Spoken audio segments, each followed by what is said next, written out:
नमस्कार दोस्तों।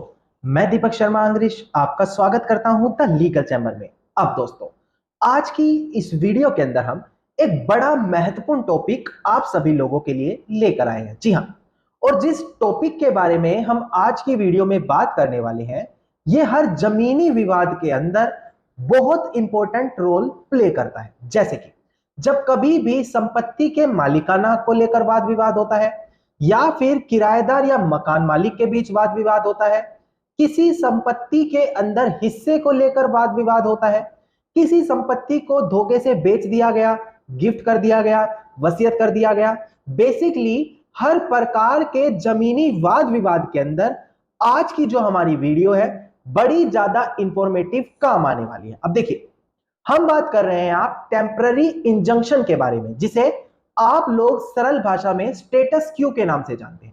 अब कभी भी जब किसी जमीन पर कोई वाद विवाद खड़ा होता है, तो ऐसी कंडीशन में कोई क्रिमिनल केस वहां पर नहीं फाइल किया जा सकता अगर वो सिविल डिस्प्यूट है। अब ऐसी कंडीशन में अगर एक व्यक्ति कोर्ट से रिलीफ मांगने जाता है, तो वो गलती क्या करते हैं, केस फाइल सीधा कर देते हैं जिस रिलीफ की उनको रिक्वायरमेंट है। किंतु जो बेसिक सी चीज है, यानी कि टेम्पररी इंजंक्शन, वो चीज वो कोर्ट से मांग नहीं करते। इसी बीच उनको क्या फेस करना पड़ता है कि जिस प्रॉपर्टी पर वाद विवाद चल रहा है उसको धोखे से आगे बेच दिया जाता है, कंस्ट्रक्शन कर ली जाती है, जिससे केस तो चलता रहता है पर संपत्ति के मालिक बदलते चले जाते हैं। तो इस तरीके की सिचुएशन से डील करने के लिए, या फिर किसी भी जमीनी विवाद के अंदर जो सबसे पहला और सबसे बेसिक स्टेप होता है, उस चीज के लिए ही मैं आज आप लोगों के लिए वीडियो लेकर आया। क्योंकि बहुत से लोगों का क्वेश्चन ये रहता है कि सर, क्या हमें कोर्ट में सीधे खड़े होते ही टेम्पररी इंजंक्शन मिल सकता है? जी नहीं दोस्तों, स्टेटस क्यू कोर्ट में डालने से ही नहीं मिलता।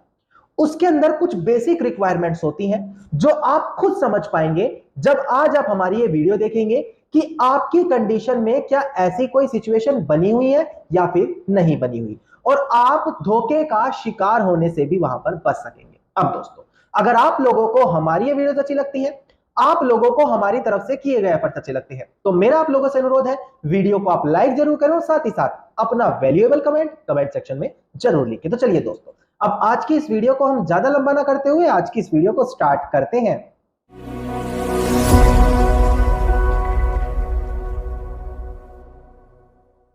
हम बढ़ते हैं अपनी आज की वीडियो की ओर। देखिए, टेम्पररी इंजंक्शन, जिसको कुछ लोग स्टेटस क्यू के नाम से भी जानते हैं, जिसे सरल हिंदी भाषा में स्थायी निषेधाज्ञा भी कहा जाता है। अब दोस्तों, जब ये चीज एक पार्टी कोर्ट में अप्लाई करती है, तो order 39, rule 1, rule 2, rule 3, rule 4, इसी प्रकार से जो सीपीसी यानी कि कोड ऑफ सिविल प्रोसीजर के प्रोविजन है, वो इसको डील करते हैं। अब इसके जो ऑर्डर 1 और ऑर्डर 2 है, ये बेसिक सी चीजें हैं। फिर भी मैं ये चीज आपको डिस्प्ले पर दिखाकर समझाऊंगा ताकि आपको क्लियर हो कि सीपीसी का प्रोविजन क्या कहता है, किस किस कंडीशन में आपको स्टे मिल सकता है, और अगर आप कोर्ट से टेम्पररी इंजंक्शन का रिलीफ मांग रहे हैं तो कौन सी 3 सबसे महत्वपूर्ण चीज आपको एस्टेब्लिश करनी पड़ेगी, बिना उसके आपको रिलीफ नहीं मिलेगा।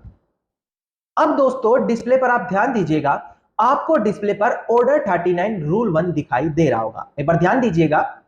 देखिए, रूल 1 बात करता है उन सिचुएशंस के बारे में जहां पर स्टेटस क्यू आपको दिया जा सकता है। सिर्फ 3 पॉइंट पर ध्यान देना है, आपको क्लियर हो जाएगा। देखिए, जहां पर जिस संपत्ति पर वाद विवाद चल रहा है, उस संपत्ति को खतरा है कि उसको या तो आगे एलिनेट यानी कि ट्रांसफर किया जा सकता है, उसको डैमेज किया जा सकता है, या उस प्रॉपर्टी को बिल्कुल बेकार किया जा सकता है। ऐसी कंडीशन में धोखे से बेचना, आगे किसी को ट्रांसफर करना, यह बड़ा विवाद का कारण आगे भी बनेगा। तो ऐसी कंडीशन से डील करने के लिए कोर्ट स्टेटस क्यू दे देता है। बी पॉइंट देखिएगा, जब जो अपोजिट पार्टी है आपको धमका रही है, आपको डरा रही है कि आपको बल का प्रयोग करके संपत्ति से बाहर फेंक देंगे, तो ऐसी कंडीशन से बचने के लिए आप कोर्ट से स्टेटस क्यू की मांग कर सकते हैं।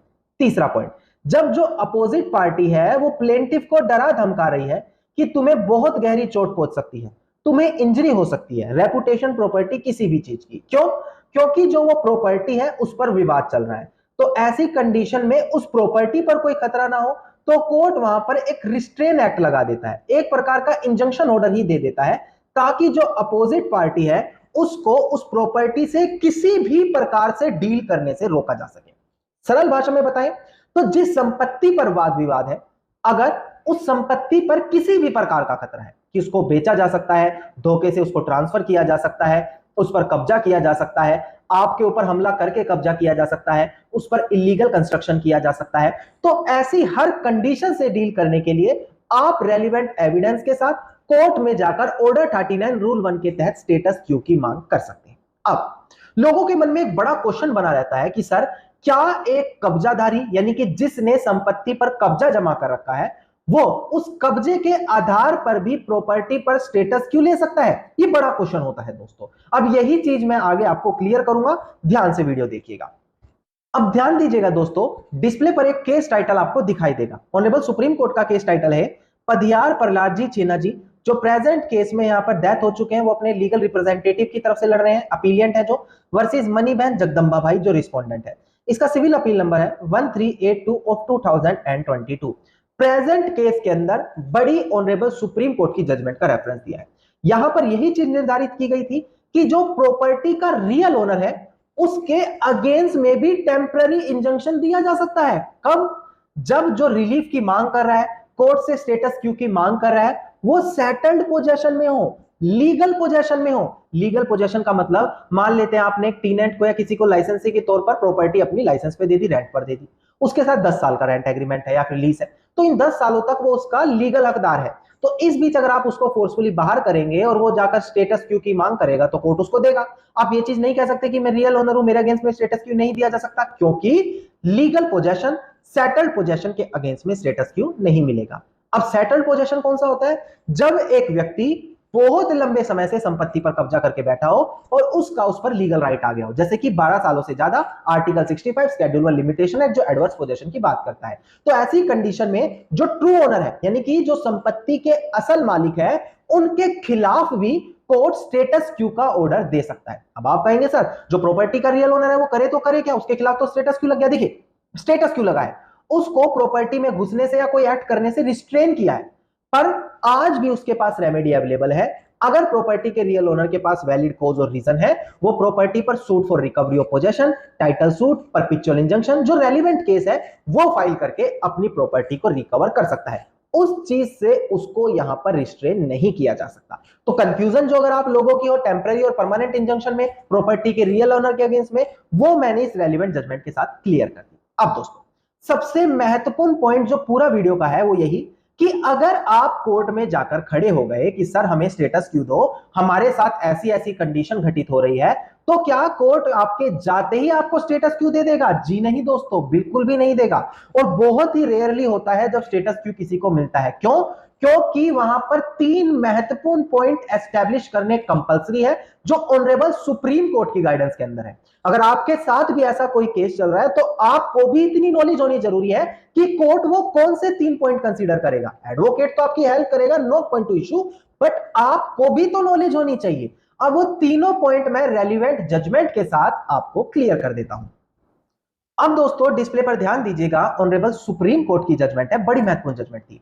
जजमेंट का नाम है M Gurudas and other versus Rasaranjan and others, AIR 2006 SC 3275। यहां पर एक ट्रिपल टेस्ट की बात की गई है जब कभी भी टेम्पररी इंजंक्शन स्टेटस क्यू किसी को देना हो। डिस्प्ले पर देखिएगा, प्राइम फेसी केस दिखाना पड़ेगा, जो स्टेटस क्यू की मांग कर रहा है उसको बैलेंस ऑफ कन्वीनियंस कोर्ट खुद देखता है।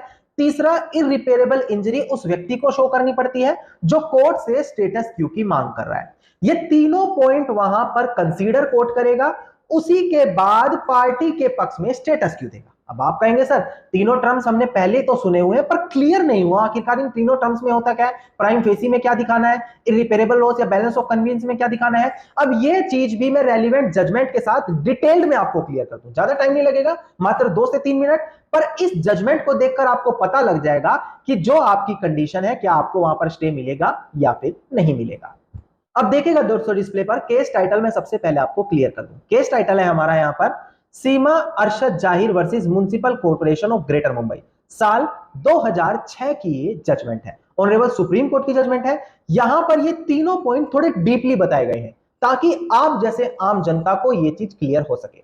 डिस्प्ले पर ध्यान दीजिएगा, तीनों पॉइंट में क्लियर कर देता हूं। देखिएगा दोस्तों, सबसे पहला पॉइंट आता है कि जो स्टेटस क्यू की कोर्ट से मांग कर रहा है उसको प्राइम फेसी केस उस स्टेटस क्यू में बन रहा है ये दिखाना अनिवार्य है।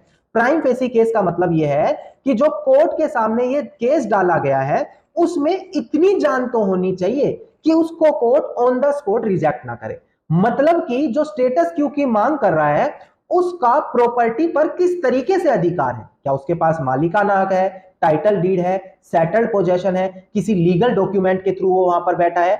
ये प्राइम फेसी केस के थ्रू उसको साबित करना होगा ताकि कोर्ट ये देखे कि हाँ एटलीस्ट प्राइम फेसी केस उसके फेवर में है, यानी कि केस सुनवाई योग्य है, उसको एकदम रिजेक्ट नहीं किया जाएगा। अब सेकंड पॉइंट जो आ गई, अब ये कोर्ट को खुद कंसीडर करना पड़ता है। वो क्या है कि यहां पर कोर्ट एक कंपैरिजन करता है। कैसा कंपैरिजन कि जो स्टेटस क्यू की मांग कर रहा है उसके सिचुएशन, उसके अधिकारों को देखता है और उसकी तरफ दूसरा जो अपोजिट पार्टी है उसके राइट्स, उनके अधिकारों को देखती है। इसके बाद उन दोनों के राइट्स को, दोनों की सिचुएशन को कंपेयर किया जाता है। उस कंपेयर करने के बाद कोर्ट यह चीज देखती है कि अगर स्टेटस क्यू दे दिया तो अपोजिट पार्टी को क्या नुकसान हो सकता है, और अगर स्टेटस क्यू नहीं दिया तो इस पार्टी को क्या नुकसान हो सकता है। और उसके बाद फाइनल नतीजे पर पहुंचती है कि हां यहां पर स्टेटस क्यू देना चाहिए या फिर नहीं, या फिर स्टेटस क्यू नहीं दिया गया तो किसी को बड़ा नुकसान नहीं हो रहा तो कोर्ट स्टेटस क्यू नहीं देती। तीसरा पॉइंट, ये उस पार्टी को शो करना पड़ता है जो स्टेटस क्यू की मांग कर रहा है। ये क्या दिखाता है, इररिपेरेबल इंजरी हो जाएगी अगर स्टेटस क्यू कोर्ट ने नहीं दिया। इररिपेरेबल इंजरी का मतलब क्या है, इतना बड़ा नुकसान होने की संभावना है जिसको आर्थिक रूप से पूरा नहीं किया जा सकता। उदाहरण के तौर पर प्रॉपर्टी पर कुछ इतनी बड़ी इलीगल कंस्ट्रक्शन हो जाएगी कि उसके बाद वो प्रॉपर्टी किसी भी काम की नहीं रहेगी। मान लेते हैं एक एग्रीकल्चर लैंड है, उस पर जानबूझकर प्रॉपर्टी को खराब करने के लिए हार्मफुल केमिकल्स की फैक्ट्री कर ली, तो उन्होंने कहा कि सर स्टेटस क्यों लगाओ, हार्मफुल केमिकल है, अगर ये जानबूझकर जमीन पर गिरे गए तो प्रॉपर्टी का उपजाऊपन तो खत्म हो जाएगा। तो ऐसी कोई सिचुएशन जिसके बाद इतनी बड़ी इंजरी हो, इतना बड़ा लॉस हो कि उसको आर्थिक रूप से कवर कर पाना नामुमकिन हो जाए। जैसे कि प्रॉपर्टी किसी ऐसे व्यक्ति को बेच दी जाए जिसको हम कोर्ट का पार्ट नहीं बना सकते, या फिर प्रॉपर्टी आगे इतनी बार बेच दी जाए कि केस इतना लंबा चले कि उसमें बहुत बड़ा नुकसान होने की संभावना हो। तो यह होता है इररिपेरेबल लॉस, इररिपेरेबल इंजरी, यानी कि ऐसा नुकसान जिसको रिकवर करने में बहुत परेशानी है। ये सारी कंडीशन कोर्ट देखता है, prima facie case, balance of convenience, irreparable loss, उसी के बाद स्टेटस क्यू का ऑर्डर किसी पार्टी के फेवर में देता है। अब दोस्तों यहां से आपको क्लियर हुआ होगा कि क्या आपके पक्ष में स्टेटस क्यू आने वाला है या फिर नहीं आने वाला। अब बहुत से लोग परेशान रहते हैं कि सर सामने वाले पार्टी के लोग जो हैं दबंगई किस्म के हैं, इतने बेशरम हैं कि वो कोर्ट का ऑर्डर ही नहीं मानते। मान लेते हैं कोर्ट ने हमारे पक्ष में स्टेटस क्यू दे दिया और उन्होंने उसके बावजूद इस चीज को नहीं माना, तो क्या नुकसान हो सकता है। जैसे कि मान लेते हैं उदाहरण के तौर पर कोर्ट ने स्टेटस क्यू दे दिया कि आप प्रॉपर्टी आगे नहीं बेच सकते। अब उसने जानबूझकर गैंगस्टर गुंडे टाइप के लोगों को प्रॉपर्टी बेच दी। क्यों? क्योंकि उनको पता है उधर से धमकी आनी शुरू हो जाएगी और हमें मजबूरन बस केस वापस लेना भी पड़ सकता है। अब अगर यह चीज इंजंक्शन ऑर्डर के बाद की जा रही है तो वहां पर उसको कंटेम्प्ट ऑफ कोर्ट ऑर्डर की तरह कंसीडर किया जाएगा।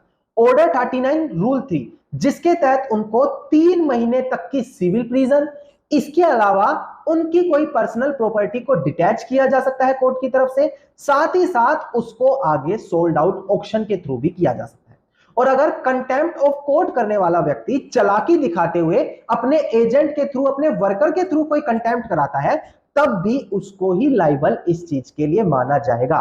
तो यह चीज मान लें कि इंजंक्शन ऑर्डर इतना स्ट्रॉन्ग है कि उसको अगर किसी ने डैमेज किया तो उसका खुद का ही डैमेज हो जाएगा। तो आज की वीडियो में आपको क्लियर हुआ होगा कि कब कब आप कोर्ट से इंजंक्शन ऑर्डर की मांग कर सकते हैं। कोर्ट से मांग कर रहे हैं तो कोर्ट किन 3 पॉइंट्स को कंसीडर करेगा, इसके बावजूद अपोजिट पार्टी ने उस इंजंक्शन ऑर्डर को नहीं माना तो उसको उसका क्या खामियाजा भुगतना पड़ता है। तो आज की वीडियो में मैंने A to Z सभी इंफॉर्मेशन आपको प्रोवाइड करा दी दोस्तों। धन्यवाद दोस्तों। उम्मीद करता हूं आज की वीडियो के अंदर मिली गई जानकारी आप सभी लोगों के लिए बेहद ज्यादा लाभदायक साबित होगी। अगर आपको मेरी वीडियो थोड़ी बहुत भी अच्छी लगती है, थोड़ी बहुत भी इंफॉर्मेटिव लगती है, तो आप अपना कमेंट सेक्शन में जरूर लिखें, क्योंकि यह चीज मुझे मोटिवेट करती है और आप लोगों के लिए मैं लगातार वीडियो अपलोड करता रहता हूं। अगर आपको इसी प्रकार की इंफॉर्मेटिव वीडियोस रोजाना चाहिए तो चैनल को आप सब्सक्राइब जरूर करें और नोटिफिकेशन बेल आइकन जरूर दबाएं।